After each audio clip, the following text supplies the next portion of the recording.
Hello, welcome to this week's episode of Analysing Anfield. I'm Josh Williams, and I'm joined over Zoom once again by Mo Stewart. So anybody who has any issues with that, you can send your hate mail to mostewart@live.com. I mean, to be honest, hate mail is probably a bit strong, but I think it's interesting because on the one hand, I'm happy that people are so desperate for our content, and that can only be a good thing. But also, guys, we have lives. We have lives. I'm recording this here from my lovely parents' home in Kent, hence the fancy picture behind me. I had to go and do the sun thing and go and visit family. It's what we all do. But I'm here ready to talk Liverpool. Yeah, I mean, I thought these days were over. I've got to be honest. It's a shame that I'm back in front of a screen again, but needs must. And to be fair, I owe you one, considering I just did a runner last week, really, didn't I? I did say that we were going to appear on the pod, and I completely forgot that I was going to Amsterdam. So we didn't actually appear on a podcast last week. So this is making up 2 weeks in advance with a Zoom podcast. So look, apologies for that. It's all right. People, I was on the pod last week, so if you didn't catch me with Dave Comfort talking about Trent last week, go out there. It's out there. So, I mean, we have some kind of content to hold on to. But yeah, Liverpool have been busy in our absence, and it's almost like they blessed us with that last performance. Otherwise, the tenor of the show could have been very different. Yeah, well, we do have an international break at the minute. The 48th international break of the season so far, so it gives us a bit of a time to take stock, which is always nice. We can talk about Brentford, a few other talking points around certain players, certain transfer links as well. So plenty to get through. But if we just touch on Brentford, we won't stay on it particularly long. But if we just touch on it, I thought it would be a bit trickier. To be honest, the XG suggests it was trickier. Yeah. But in terms of the scoreline, mate, it's just a really comfortable 3-0 win. Yeah, it's funny because in the week leading up to it, people kept asking me, "Oh, do you think we'll win?" And my normal instinct when Liverpool play at home is to say, "Yes, Liverpool will win." But every time someone asked me that question, I kind of paused because it was like, I know how good Brentford can be. And I've watched them play at Anfield a few times and go away feeling kind of unlucky. And the scoreline didn't really reflect what happened in the game. And they're probably saying the same again after this one. But it was a weird game because I think first half, you could see both teams had their game plan. Ours wasn't really working. We weren't quite clicking. The balls weren't quite going to the right man. There was a couple of times where someone made a run one way and the ball went the other way. And it all looks a bit disjointed. But we stuck with it, kept patient. The chances kept coming. And then we finally started to take away. And that was my main takeaway from the game, that element of when we're at home in particular, we still have that aura to be able to say, look, even when it's not going perfectly, we can still get the job done. Yeah, strange game to analyse. Looking at the numbers attached to the performance, it doesn't look like a deserved win. And to be fair, so far this season, we've deserved a lot of our wins, really. But this one was, in terms of the XG, 1.7 for Liverpool and 1.6 for Brentford. So both teams creating decent chances there, really. Similar value chances. Liverpool posted 17 shots. Brentford posted 16. Liverpool dominated the ball, but it was only 59%, which is a little bit less than usual. So it is weird because it felt relatively comfortable during the game. I think there was a bit of unease before we got the first goal, first breakthrough. But generally, I felt pretty safe watching it. And it's weird. The weird thing about this, and one of the things we would have touched on last week, would have been when we played Luton. That felt like a terrible performance, that game. It felt like nothing stuck. It felt like we were all over the place, well below par and things like that. But if you check the numbers after the game for that performance in terms of the chances that we created about 3 XG. And what we give away was less than 1. So it's really weird how that works out and how that... This is why I think numbers are so valuable in this sport now, because, like, it can make you almost double take and rethink your own assessments of what happened during the game, really. And also, I think for the players and the manager in particular, they can tell themselves the stories as to say, well, okay, Luton was just one of those days he didn't go for us. And to be fair to Jurgen Klopp, that's precisely what he said in his post-match press conference and in his kind of the embargo version of his pre-Brentford press conference. It was very much like, we're not going to hammer these guys because of this Luton performance, because it just happens that way sometimes. You'll do everything right except the goal. And that kind of level of not too high, not too low was good. In contrast to the Toulouse performance, which it was more about the application, the intensity, the defensive dog work, the duels, that wasn't there. And that's the kind of thing that's a non-negotiable for this manager and should be for every manager. So I think in terms of how good we were, there are different criteria you can look at for what is important. And yeah, I think when you look at the Brentford game, I think the thing for me with the Brentford chances is that there was never a concerted period of Brentford pressure. They had the one really early on where I think it was a set piece one where the ball just kind of went past the post and someone stretched out and couldn't quite stretch to it. That was probably actually XG wise quite a high value chance, but it came and went and we didn't really see it. Then there's obviously the Brian Mbeumo where he's through and Alisson makes a fantastic save. And then there's a couple more towards the end of the game where they have a few corners, by which point where it's already 3-0.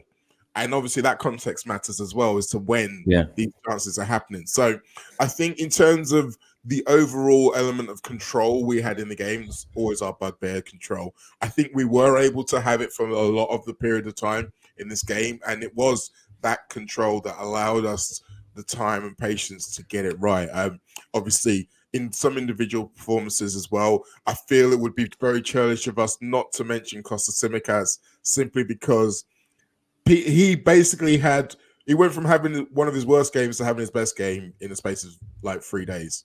And I think it takes a lot of fortitude inside, but it also kind of shows why he could be so frustrated at times, because it's like, that player's there. Can we not see him a little bit more? Yeah. It feels a bit like he's maybe a kind of confidence player, potentially. Maybe he needs that kind of boost again that he got from maybe joining Liverpool at the very start or something like that. But yeah, I think he does deserve a shout because obviously, technically in FPL terms, and this matters because he's in my team, he did register 2 assists and a clean sheet. We haven't actually done an update for that so far this season. I would do it right now if I had my phone in my hand, but it's over there on charge. Nah, no, we're all good. We don't need to get that. Which is code for saying my team has been doing terribly. I think with Kostas, I think what it is as well, I believe that there was a conversation had between him and Klopp after Toulouse, because he got hooked at halftime in that game. And it wasn't just the fact that he made a mistake for the first goal. It was the mistake he made for the first goal was identical to the mistake he made for the goal that Leicester scored at home in the League Cup. Literally, if you put the two of them next to each other, it's exactly the same thing. And that becomes a problem. When you're making the same bad mistakes, that's when someone has to intervene. And I believe that there was very like Kostas, he looks like one of those guys when he's absolutely in control of what he knows he needs to do, he can play well. And we knew that he was going to be facing an aerial bombardment against Brentford. I believe the first aerial duel that he had to face came after 22 seconds, and the second one came after 55 seconds. So it was literally, this is going to be you, mate. And he was ready for it. And he was up to it because, I mean, you mentioned the assist. I think defensively, he was fantastic. Like, there was many times when he was aggressive at the right times, but also aware of what was around him and didn't leave his defensive partners in the lurch or anything. So it was a mature, aggressive performance from Kostas. And again, I hope that he's someone that he can take something from into the next game or so. Yeah, I think on the ball, it feels like we're still waiting for that game where he goes a full 90 minutes without making one random unforced error on the ball. It feels like we're still waiting for that. But in terms of what he offered value-wise, in terms of just as his overlapping, I felt was important. Like if you look at the game against Luton, again, even though we created chances with like 3xg, one of the main issues I felt against Luton was obviously he went for Gomez in Tsimikas' place. Yeah. Gomez is right-footed and he's a centre-back. So that resulted in Liverpool keeping more of a safety net intact maybe. But they struggled to width and they struggled when it comes to like overlapping. And because Trent wasn't overlapping on the opposite side, I don't think. Because he was cutting inside as kind of like the centre mid that we're seeing lately. And it made me realise like what an attacking unit looks like when nobody overlaps. And it's really weird. It's proper weird. Like you underestimate how important that element is. And once we introduced Tsimikas again, like obviously against Brentford over the weekend, that element was restored. And I think it's actually that important that I think until Robertson's out, unless you absolutely have to, with Gomez, I think Tsimikas is definitely the solution there. Personally, for me, it has to be a left footer, and it has to be someone who will overlap. And I think Tsimikas is the only option we've got for that really. Until Robertson. Yes, I think the other thing that factors in is the potential return of Curtis Jones, because I do think that he's got again the intelligence to know when he can do that, and it's not his natural game again, but he knows that it's important to offer width into the game so he can do it when he needs to. I think the thing with Joe is that he's very aware of what he can and can't do. So even if you, like I say, if you just look at the range of stats between Joe at Luton and Kostas against Brentford, so Kostas made 10 crosses, 3 of which were accurate. Joe made 1. But meanwhile, Joe only misplaced 4 of his passes, 91%. Kostas was at 85%. But Kostas made 3 key passes to Joe's 1. And again, it just shows, Joe lost possession 9 times, Kostas 20. But again, a lot of those are in terms of taking risks and being in advanced positions. And yes, you can say it's the difference between being at home or away, but I do think Luton are the kind of team who away from home Liverpool would try to play as they do at home. So I don't think it's as big a difference. So yeah, I think in terms of that game, part of his game being natural, then it makes sense to have Kostas in there. When you're playing a team with, the fact that the next game is away at City does complicate things somewhat, because it's like, well, that might be one of those where you have to, or maybe be looking to curb the attacking instincts. But we'll have to wait and see. Yeah, in terms of other individuals who are kind of trending for the season, really, but shined in particular against Brentford, Virgil van Dijk. It's nice to see him back. Welcome to the party, Virgil.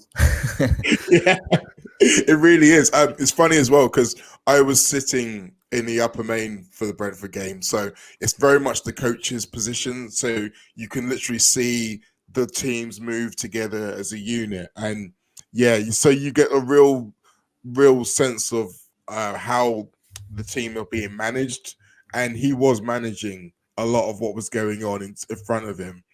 And also, it's a great view for those big booming crossfield passes to Mo Salah, which are back, by the way. Like, that's one of the things that we probably didn't see a lot of last season and is now back with a vengeance. And when he's doing that, that tells you that he's confident in himself and in his body in a way that maybe I still think that was his biggest problem last year. He wasn't confident in himself to be able to do the Virgil things that he knows that he needs to do. And now that confidence is back. And not only is the confidence from him back, the fear is back in the opponents. And I think that's as much a part of it as anything else. He does look good, you can't deny it. He looks back to himself, really. He looks like he's just governing what are supposed to be tricky defensive situations. He looks like he's just kind of handling them, taking care of them with ease. right place to be at all times. He seems to be there. We know how good he is in the air. In terms of his crossfield diagonals as well, obviously, there's one in particular against Brentford that was just absolutely on the money, like pinpoint, and the trajectory of it as well.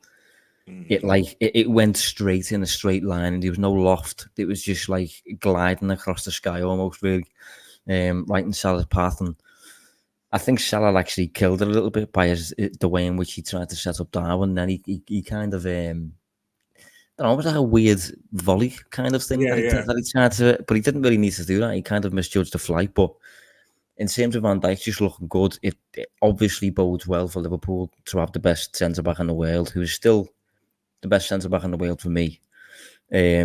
Just kind of back on form. And I tweeted during the game, or it might have been after the game, that I think some of it is definitely just kind of confidence coming back. Some of it is trusting his body. Some of it is no doubt pre-season and the fact that we benefited from a full one and things like that. But I also just think, I mean, how many times did we say last season on this podcast that, you know, the midfield was making the defence look bad? And if you think of last season's defence, or every single defender collectively fell off a cliff, really. If you think of like Matip suddenly looked awful. Gomez suddenly looked awful. Van Dijk looked human. Kanate had a few moments where he just kind of fell over his feet.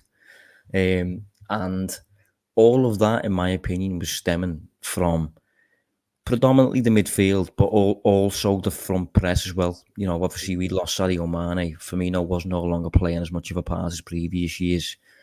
And the back four was just kind of left open to fight alone. Have you seen that meme where the fella gets out his sword at like a million people running towards him? It felt a little bit like that, to be honest.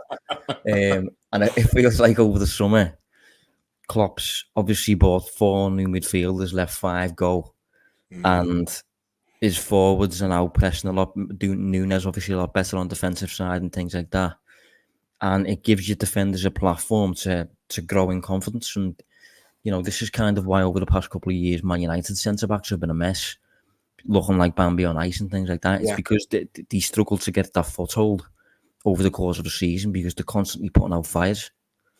And the other big thing that we have that they don't is defenders who are comfortable playing high line, which allows you to squeeze a space, which Man United absolutely do not have. But you're right. I do think it's all a part of the system. So I mentioned the Brian Mbeumo chance where he was clean through and Alisson made a great save. That was happening twice a game last season. I honestly can't think of another time it's happened so far this season where someone has been that clean through on goal. And that is the midfield. That is the fact that we are winning the ball further up the pitch. And when we are losing the ball high up the pitch, we are not as open. So we're able to move in a shape that allows us to recover.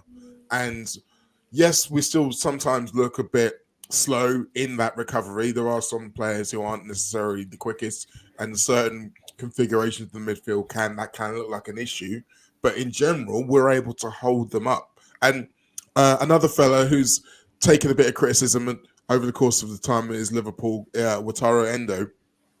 There's been lots of people saying different things about his performance. Personally, I thought he was good. But the thing that I liked the most out of everything was the tactical fouls. He was a genius at tactical fouls against Brentford. I think he made 4 or 5. Never once in those fouls looked like getting a yellow card. Obviously, there's the one where he could have got a red card, but didn't. But the little fouls all around the halfway line, all actually stopping counterattacks, but not really looking like they were stopping counterattacks. And I think that is as much a part of his game as having high dual numbers. And some people have looked at his numbers for duels and said, well, he's in a lot of them, but he's not winning a lot of them. And there's winning and losing duels, in my opinion. So there's winning duels where you get in there, you get the ball, and you come away with the ball. And then there's another one where you stop them from doing what they want to do. You stop the man from running through you. So you may not win the ball, but he's got to pass it, or he's got to go back towards his own goal. And that allows everybody else time to get into position. It's that part. It's the delaying of the counter attacks in whatever way, shape, or form is the real key role in that. It's a real key part of that role. And I think against Brentford, he showed that he can do it. Yeah, that's an interesting take, actually, because that obviously kind of suggests that his fouls were intentional in your belief. Yes, some of the there was a couple I can think of that absolutely were, and it was like he went into it knowing that if I win the ball, great, but if I don't win the ball, this guy's not getting past me. And I think that's the mentality you have to have as a six. And some of the things we struggle with McAllister is when he's making those tactical fouls, he makes it dead obvious. Like he'll literally be like holding onto a guy's shirt as he's running past him. Like, come on, man, you're not going to get away with those. Whereas that's definitely true. Yeah, I don't know if he's just a little bit more nous from doing it for a few more years in that position or what. But what I saw against Brentford, if that can continue, then yeah, he's going to be a real asset. Yeah, to be honest, I feel like there's thinking about it now. I feel like there's maybe something in the fact that McAllister missed out on that day due to an accumulation of yellows, and Endo committed more fouls than anybody on the pitch, but didn't even get a single yellow, which I think is interesting because he's probably doing it, as you say, under the radar. But if you look at the season so far, of all the players who've played at least 2 full matches, Endo is 3rd in the league for fouls per 90. Now, usually, you would kind of put that down to like, he's off the pace or whatever, but it's definitely an interesting take to suggest that he kind of knows what he's doing, and I wouldn't put it past him considering he's like, he's a veteran, he's a captain, he's accustomed to playing in like transition game kind of dynamics, considering he's spent most of his career in the Bundesliga and stuff. So that's definitely one to consider. Yeah, interesting shout. Like, yeah, and I mean there are some elements where he is still figuring it out, and I mean I'm not saying that every single one of them was on purpose. There were maybe been times when he tried to get it and didn't, but again, it's about if you can't get the ball, then don't let the ball and man go past you. And I think there are times when he's still kind of getting used to knowing which part, where's his space to mark and how to mark his space and who to kind of shepherd him towards and stuff like that. But his overall defensive 6 instincts will see him through. And again, it's almost like to the opposite of McAllister, who is missing those 6 instincts, but has the kind of the skills, the skill set, the passing, the tackling, the interception ability. Because obviously, numbers-wise, McAllister is doing the 6 job as good, if not better, than the 2 £100 million fellas who moved in Caicedo and Declan Rice. So I think if you've got between the two of them everything you need in the 6, so maybe they could just help each other out a little bit, learn off each other, and then we'll have 2 very good ones. Yeah, well, Liverpool's decision, at the time to to basically stick with what they've got and kind of sign essentially 3 number 8s and a 6 who is 30 and has never really played, had never played in Europe at the time. So it was quite a risk, but I think the way in which Liverpool have navigated the season so far, obviously we're 1 point behind Manchester City, despite everyone thinking that we don't have a 6. So we're certainly doing it differently. One player, another player who can touch on, I think, before we kind of move towards that kind of state of play, is Cody Gakpo, I think. He started the game, obviously a few injuries. I think Gravenberch was out, Jones was out, McAllister was suspended. So kind of needs must. I think he played okay, played 82 minutes. But there's a book coming, and I think it's kind of like, I said this week on Redmen TV, and maybe it's quite harsh, right? But when we're talking about versatile players, if you think about what a versatile player is someone who you should be able to play technically anywhere, and he delivers a 7 out of 10, like a Gerrard or like a Milner or somebody like that. That's what versatility is. The weird thing about Gakpo, and I do think he's versatile, by the way, the weird thing about Gakpo is he's currently kind of painting the picture where he plays almost like no matter where you play him, he doesn't shine. He kind of, do you see what I mean? Yeah. I get what you mean, and that technically looking at his performances is true. I mean, I predicted, suspected that he would play in midfield in this game as well. Obviously, there was a chance of Harvey Elliott, but I feel like knowing the way that Brentford were going to play, his size was actually going to get him in the team above everything. And the thing that I've always said about Gakpo, I think is still the case in as much as he's still being asked to do this, that, and the other. Like, we thought that he thought his role was going to be Firmino. Like, there was a long period where it looked like we were grooming him to do that. That was going to be your role. You're going to be the number 9, the false 9, and we're going to have Diaz and Salah and Jota and Nunes, who was playing wide left at that point, are all going to be coming in. And then Nunes got his act together. He became the number 9. And so then he had to do something else. And then earlier on in the season, when we were still a little bit unsure about our midfield stocks, he was playing there. He was doing the job there. He wasn't the first choice there. He was one who could, not should, play there. And I don't think we've ever given him the real tools to do what he's supposed to do. Like, again, I think he's played half, maybe 45 minutes as a left winger this season in 2 substitute appearances. Like, I understand that if you're watching the game, and particularly there was moments in the Brentford game in the first half where he was literally standing watching play. He might as well have been watching it alongside me. Like, he didn't know what he was supposed to do. He didn't know how and where he could affect the game. But then there were moments where you could see him in midfield, the plan. It was for him to pick up the ball and drive towards it, draw defenders towards him, and then move the ball off into space for other players. Like, that's the benefit of having him in midfield. But I think I only saw him do that 1 or 2 times. And I feel for him. Like, yes, he's 24, so that's meant to be old in football years. And he has been playing football for a long time. But most of his football was in that position that we haven't really used him in yet. And so I'm going to hold off full judgment of him until that period where we've either given him the role that he's used to or given him a role and stuck with it, because we haven't done either yet. And maybe he's not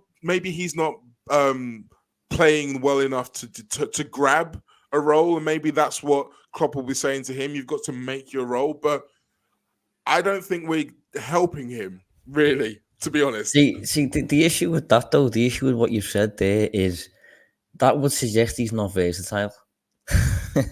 I think he might have been signed as a player who almost didn't really have a fixed spot, and I think he's been signed as like a Swiss Army knife, if you like, where he can literally play wherever we need him to a decent level, and not really be too limited. But so far, he doesn't look at home anywhere. And I'm not even sure if I would prefer it if, like, say, for example, Rashford for Man United. Sometimes Rashford plays on the right. Sometimes he plays on the left. Sometimes he plays up front. When you watch Rashford, it's quite obvious that he is at his best when he's on the left. Yeah. With Gakpo, one of the interesting things so far is just he's played as a false 9, he's played as a left-sided forward, he's played as a left-sided 8. It's not even clear yet, like, what he prefers, and if you was to give him a run in the team, where exactly that would be. I'd probably side slightly towards he's probably looked best as a false 9, I think. But for me, Nunes is the future for that spot. So again, though, like, all right, okay, that's fair to a certain extent. In terms of the versatility thing, I don't think that ever comes overnight, particularly again for a 24-year-old. Like, they might say he has the potential to do this, he has the potential to do that, he has the potential to do this. That doesn't mean he's going to be able to do it straight away. It's still going to take time. And I think that, like, if we're still having the same conversation this time next year or at the end of next season, then it's valid. I think we've seen how long it takes players to get used to what Liverpool do. If you're asking him to do get used to 3 things instead of 1 thing, it's going to take longer. So again, I have some patience with him around that. In terms of where I think he's best, think about what was his best performance for Liverpool. I instantly go to Man United at home, 7-0. Yeah, I Where do was as he well. playing? On the left. What was he doing? Cutting in from the left, scoring a goal with his right foot. I remember at the time we were saying this is the goal that we think he's going to become a Gakpo goal, because he was talking about how much he studied under Thierry Henry, and that was a very Thierry Henry goal. I vividly remember myself saying that. And since then, how much has he played there? Hardly any.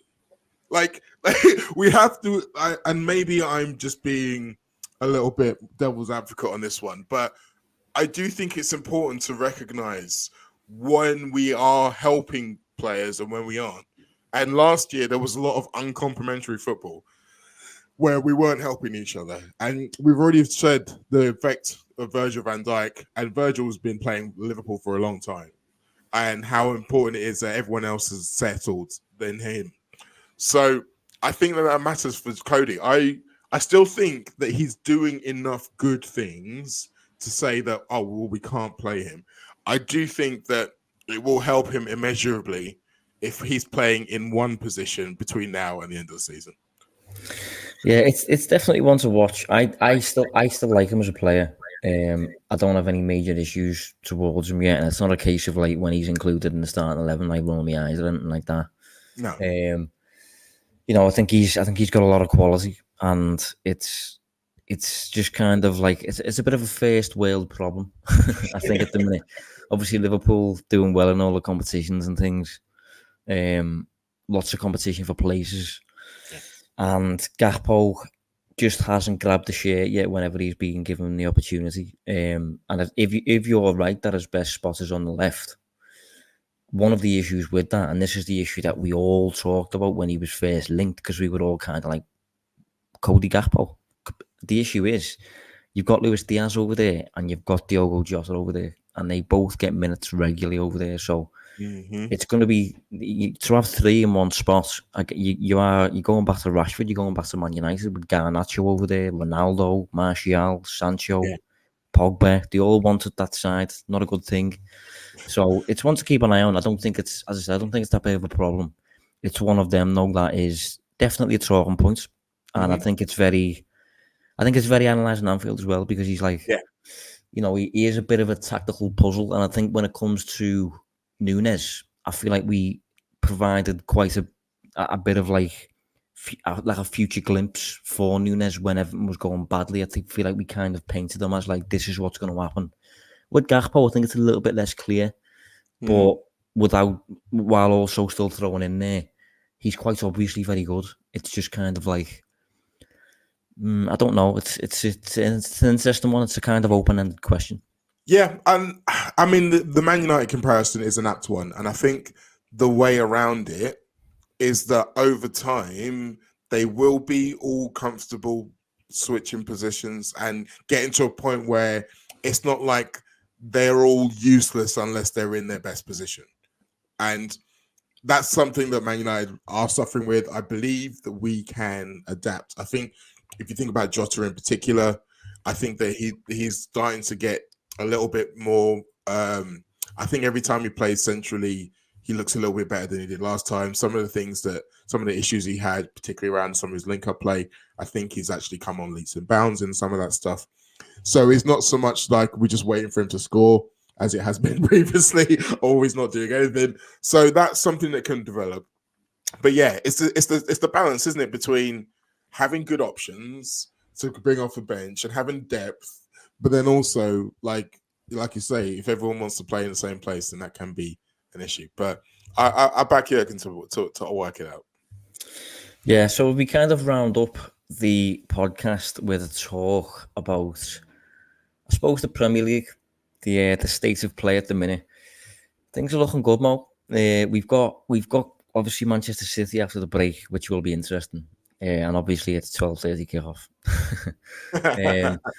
But yeah, 12 games in, Liverpool are 1 point behind top of the table, above Arsenal on goal difference. Things are looking good. I mean, when it comes to a title challenge, where we're going to be in a couple of months' time, how you kind of weighing it up now, because I think we've kind of said a few times on this podcast it's difficult to weigh up just how good this Liverpool team is so far. We can't keep saying that after 38 games, mate. We're going to have to make a prediction eventually. So, okay, well, all right. There are certain indicators that I think are definitely positive and lead me to believe that a top 3 finish should be what happens. Where we're in that top 3 is still, it could be any of them. Like at this stage of the season, I'd say we could be in any position in the top 3, but I think it's highly likely we will be in the top 3. And we've seen enough and we've played enough of the good teams to know where we are in that respect. 2 things jump out immediately to me. I know we're talking about the league in particular, but Liverpool have lost 2 games in all competitions this season, which is less than every other Premier League team. Like, so in some ways it's good we didn't do this last week, because there'd probably been a little bit more a little bit more criticism, a little bit more madness around the team. But it's a really important thing to remember. In all competitions, Spurs have lost 3 games, City have lost 4 games, I believe. Arsenal have lost 3 games, we've lost 2. And one of those was with 9 men that we absolutely should not have lost. And the second one, by the way, was just, I mean, we're already through in that competition. Yeah, so exactly. It's an expendable defeat. And in some ways, the nature of the reaction, it was a defeat that produced a reaction from the manager. So sometimes you need those kind of games along the ground. So even though that's one thing, the other thing, and the thing that I think shocked me most about this season, we've got the best defensive record in the Premier League. Yeah, no, I realised that earlier in the week, and I was like, hang on a minute. I had to check it twice. And if you go back and listen to a lot of the pundits, not just Liverpool, but Premier League pundits at the start of the season, when Arsenal were doing really well, and they're like, is Arsenal or Liverpool going to be the challenger for City? And lots of people said, well, Liverpool look all over the place defensively. So Arsenal look a little bit more solid. And that was at the point where there was occasional goals, like obviously the Bournemouth's goal where there was a mistake that led to a goal, Newcastle's goal where there was a mistake that led to a goal. I think both of those were Trent, by the way, but we'll gloss over that. And so you can see people were making that decision based on early on and based on last season, thinking, oh, well, they've not fixed that yet. Well, as we were saying previously with Virgil van Dijk and the midfield, it looks like a lot of that has been fixed. I think it's not just the fact that we're not conceding a lot of goals, but our XG against is consistently low. We are stopping opponents getting into position a lot more. And that hopefully is sustainable, because the other thing about that, we've got the best defensive record in the league, and yet we have chopped and changed our defense more than any other time I can think of. Like literally, I don't remember the last time we played the back 4 2 games in a row.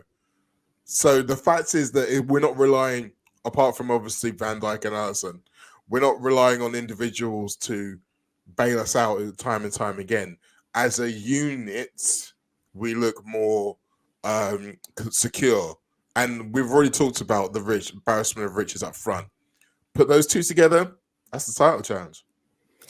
Yeah, it's interesting. I think there's a very definite top 3 for me. I'll be amazed if the top 3 isn't City, Liverpool, Arsenal in some order. They are the only teams for me that can win the title this season. And I think Liverpool have the best attack of the 3. I think Liverpool have the worst defence of the 3, but it's nowhere near like the worst defence, as in like, you know, a massive problem or a massive limitation. Liverpool's defence is not as bad as people suggest it is. If you look at the numbers again, it is similar. You've kind of got the top 3 separate a little bit. Then you've kind of got a 2 of Chelsea and Newcastle.